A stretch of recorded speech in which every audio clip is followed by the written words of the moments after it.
Whether you're doing your first triathlon or you've been in the sport for almost as long as I have, almost 30 years, have you ever read the USA Triathlon rulebook?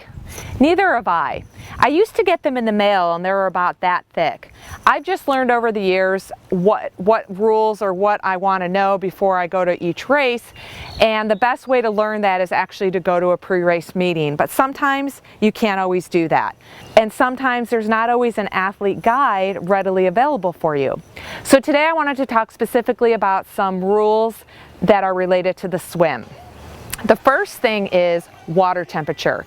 There's a certain limit to when the swim would be canceled because it's too cold, or a certain temperature that wetsuits are not allowed.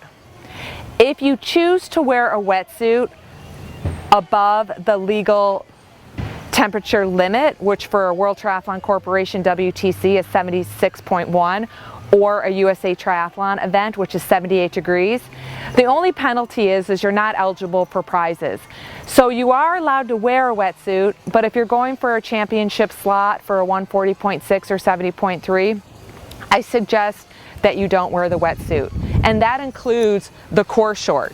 The core short is just a pair of shorts that you can wear, but it's neoprene material. So you cannot wear this unless it's below the legal limit, again 76.1 or 78 degrees depending on the race venue. Now if the water temperature is 53 or below, that's way too cold and the swim will be canceled and you don't have to worry about it. So let's talk about what's in between. Temperatures 54 to 61. You are not only allowed to wear a wetsuit, and I recommend a long sleeve, long leg wetsuit, full body wetsuit, as well as a neoprene cap and neoprene booties. Again, that water temperature between 54 and 61, you are allowed to wear neoprene booties and a cap. Now the temperature between 62 up to the highest temperature, 76 or 78, you're allowed to wear a wetsuit, you just can't wear the neoprene cap or the booties. Usually if it's above 65 and I choose to wear a wetsuit, I'm going to go with my sleeveless wetsuit, long legs. If it's above 70, I'm either going to go with the core short or I'm going to wear a speed suit over my triathlon kit or triathlon swimsuit. So knowing the water temperature is really important, but there's not really a big penalty as there could be if you cut the course. So it's important to know the course. If you cut the course, it's your fault, it's your responsibility to know the course. Even if a volunteer veers you off course, it's your fault if you follow that volunteer or follow that other swimmer that took you off course. In 2006, I believe, I was doing a triathlon called Best of the US, and there was a tornado blowing in.